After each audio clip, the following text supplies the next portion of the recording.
Whoa. There's not any gas spewing from the side, which is...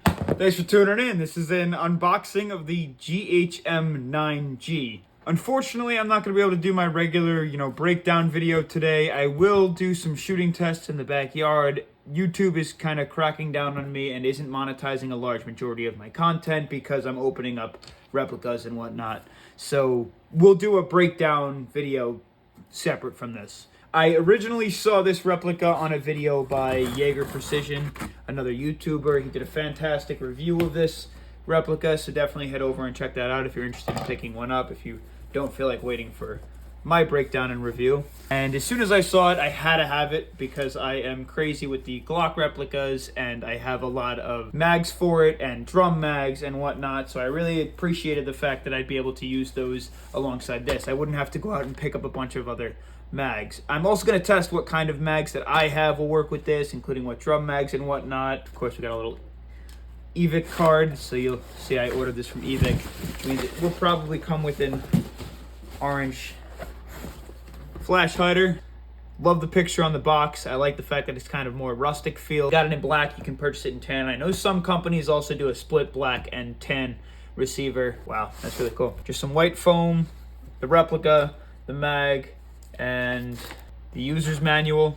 Just take a look at the manual. I know most people don't tend to use them. We watch YouTube videos for things, but I do like to see some companies have really quality manuals. Other ones seem to cheap out on them.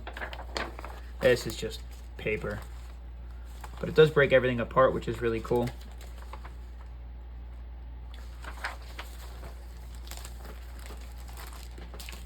Meat and potatoes. This looks like the charging handle, shipped separately or packaged separately, and the replica. Got some decent weight to it. Being that it was an entirely plastic upper and lower receiver stock, I imagined it was going to be a little bit lighter, but I'm glad it's got a little weight to it. See if we can get this guy in. Don't exactly know. We get the pull. All right, sorry about that. I'm back. I realized you just have to force it in carefully. I didn't want to break it, but that's all you got to do. So the GHM9G, first of all, the entire replica is polymer or some sort of plastic. You'll notice that it's extremely minimalistic, and I do appreciate that, and it's a lot of the reason that this replica only costs $200. You have all this real estate on the top, some real estate on the bottom, tons of rail space, and you even have rail space on the back for any of your rail-mounted stocks that you'd like to put on. You got some M-lock slots on the sides, and it does have a threaded barrel. Unfortunately, this looks like it was glued on a ton, so I'm gonna have to soak that in some hot water. As far as I'm aware, the grip is AR-15 spec, so I think you can just replace that with an AR style grip. I also mentioned it's ambidextrous. You can place the charging handle in either side of the replica that you would like. There's a mag release where your index finger can reach, and there's also a mag release up in the front, kind of like the Chris Vector. The only difference between this and the Chris Vectors is I think it's a little bit further back, so you'll have less likely chance of accidentally pressing it and the mag falling out. Your bolt release is also on both sides, here and here. Let's make sure they both lock. A little sticky. Okay, the other side. That side's really loose. Wow, okay, wait a minute. Super loose. Let's double check this side as well. Definitely a little sticky. Wonder why that is. Interesting. Fire selector switch is right over here. Easily accessible by your thumb. Pointing down into the crotch of your hand will be your semi. Rotating all the way forward is full.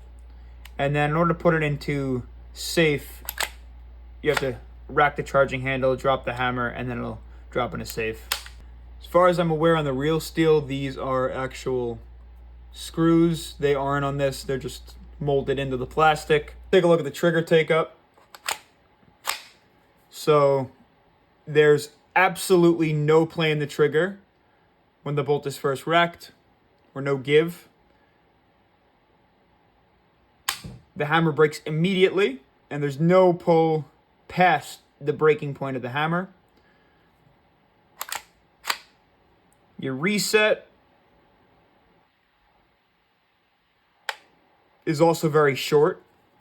I mean, all in all, this is your trigger pull.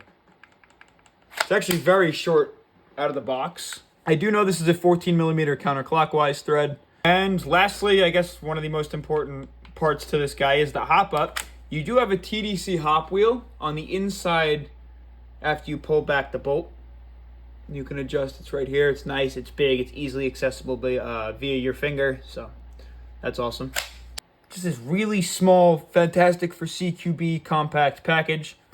And I think that's why I loved it. I've been really into really short things recently.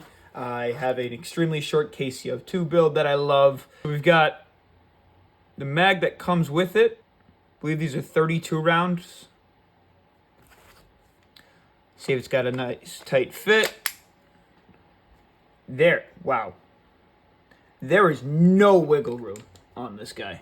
See if we press the mag release, it comes out. No. That's crazy. It's nice and tight, that's for sure. Hey, I'd rather things be tight than loose. So the mag release on both sides does work here on the index finger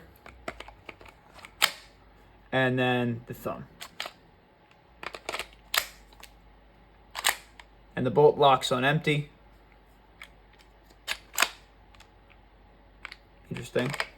I don't know if the bolt's supposed to drop when you pull this out. No, it's not. Okay, cool. Let's test out another couple mags. Let's see what mags fit. I'll show you all the ones that I have and what fit, and then we'll test them all out in the field later. So obviously, the stock one like we just tried, dang well better fit. Locks into place. This is a VFC that's absolutely abused.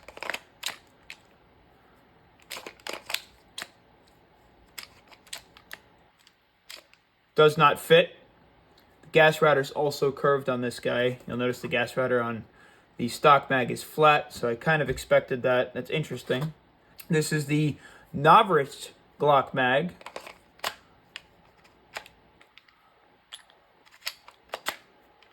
Also doesn't work. AAPO1 does in fact fit. AW Glock drum mag. I was really excited about this. I hope this one works. Does appear to work. Look at that. That is something out of a nightmare. I guess what more to do than field test this bad boy. We're currently outside with the GHM9G starting our firing test. You'll notice the only difference that I made is a sight on the top, just so that I'm more accurate with shots. Unfortunately, on me right now, all I have is .32s, but I do have it set to hop those. And if you don't know, you do now. We're using propane, not green gas, because that stuff's a ripoff. So the first test I want to go for is how many full mags can we get through on semi-fire with a single gas fill. This is mag 1, gas fill 1, semi-fire.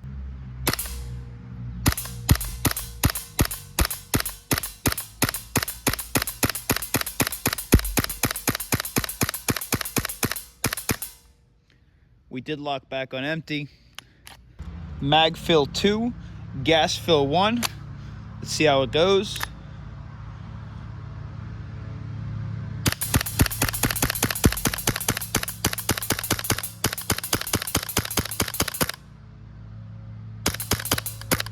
Sometimes it misfeeds. We still got rounds? No, but it didn't lock back. I think we're getting cold, which is crazy because it's 73, 74 degrees out and it's only getting warmer. Mag fill 3, gas fill 1, semi-fire. It keeps doing that. If you put some mag in really quickly, the hammer just drops. That's weird.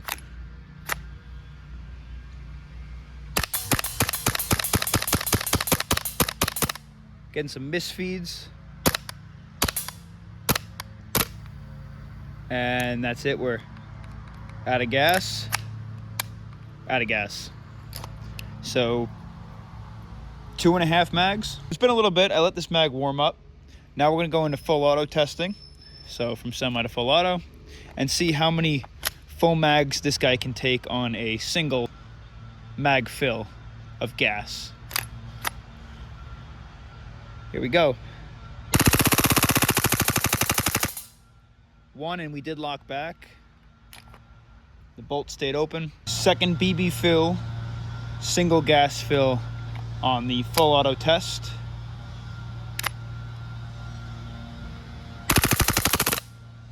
And that's it. We're out, right? Yep. We got maybe a third of the way through that mag of the GHM9 standard mag. Next up, I want to try out the AAP01 mag, because this is one of the few mags that did fit inside of the GHM9. As for gas efficiency, we should already know that these are pretty good on gas efficiency. The AAP01s work great, but I do want to test it with this guy on semi and full at least once. So we're in. Semi test. Let's go.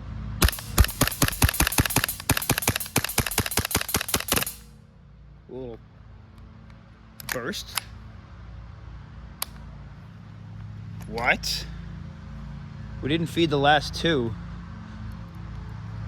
So it's interesting. So I guess let's test out the full auto capabilities here. Make sure we're inserted all the way. Here we go. Oh, that sounds amazing. And it actually fed the entire time, which is cool. I don't know why it does that. It locks back on empty even with the AAP mags, but for some reason, I guess the tension or the springs in these guys aren't strong enough. So when you take the mag out, sometimes this bolt drops forward. And you know, next we're testing the drum mag. This is the AW Glock drum. All right, so we'll start it off on semi. If it, there we go. Okay, we'll start it off on semi. If it fires 20 rounds nicely, then we know it works. And then we'll go into full auto. Obviously, there won't be any locking back. This is the part I'm most excited about, so hopefully this plays nicely. There we go.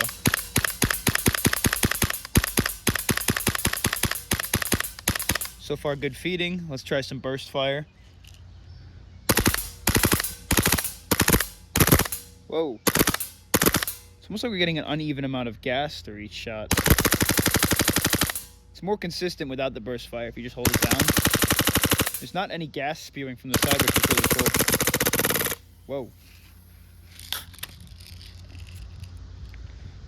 That's kind of crazy. Okay, so we're out of gas already in a 350 round drum. That's kind of ridiculous. That should not be the case. Usually I get through at least like 70% of these guys, and there's still a ton of rounds in there. I didn't have to wind it again. When I'm playing with the Glock or the AAP, it has no problems. All right, so wrapping things up, a couple of things that I want to start off talking about.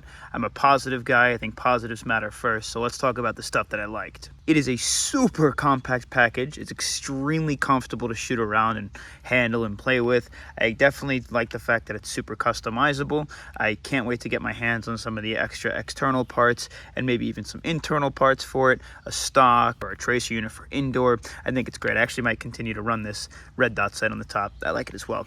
All in all, the button placement and everything, this is just how the real steel is too, so this has nothing to do with the Airsoft replica of it. I think it's all very comfortable. I like where the magazine releases are on both sides.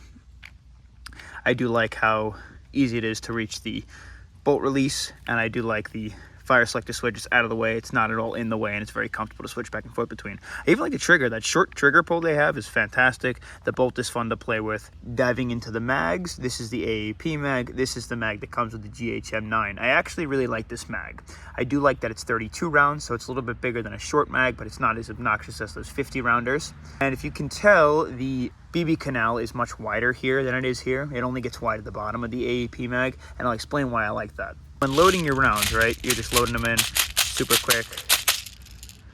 Now you notice how that BB is missing a spot.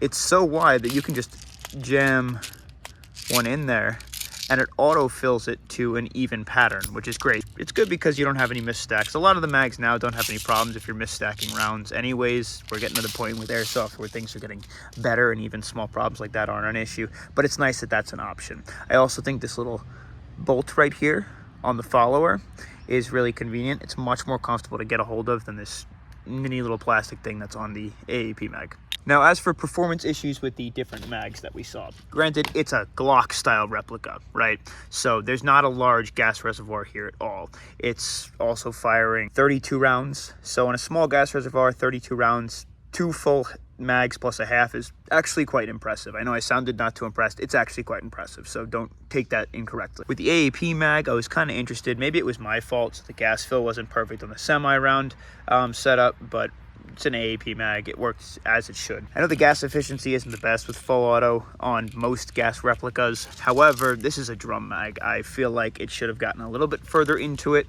I know it's not designed to work with this drum mag, so I'm going to give it the benefit of the doubt and say that it did extremely well with the proprietary mag that comes with the replica. So again, only judge it based off this mag. The others, it works with, and that's a great plus, but that's not the mag that it was supposed to work with. It worked great with this guy. It locked back almost every time, and I have almost no complaints at all in regards to what it's supposed to work with. So keep that in mind. Now, a couple of the quirks that I had with the replica.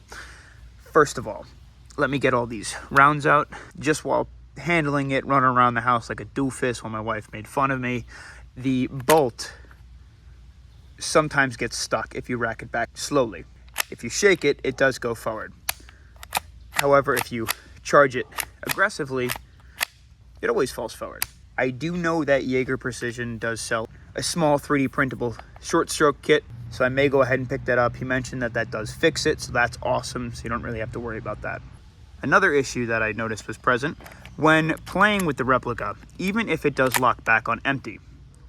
The first thing is sometimes when you pull the mag out really quickly, obviously you'll be in game, things are gonna be intense. Sometimes the bolt just dropped back all the way. And I don't know if it's because the tension springs on the bolt release are just weak, or if it just needs some wearing in, but that's something to take note of. So I guess the question really becomes, all in all, do I think the GHM9 by Lambda Defense is the scorpion killer? Yes, I do. Why specifically? Its customizability, first of all, is off the charts. You can do a ton with it. It's also quite cheap. It's $200. I don't know what the longevity is behind it. If the longevity matches up to the Scorpion, then yeah, absolutely. But the one thing that changes this guy over the Scorpion is the fact that most people, unless they're high caliber guys, and even when they are, own Glock mags, and it takes those. So you don't have to buy more mags, unlike every other gun that takes multiple proprietary mags. Even the Chris Vector, which upsets me that you can't use Glock mags in it because it's supposed to be able to, you can't. So take that with a grain of salt. Thanks for watching, and I'm excited to upgrade this guy with some external parts and whatnot.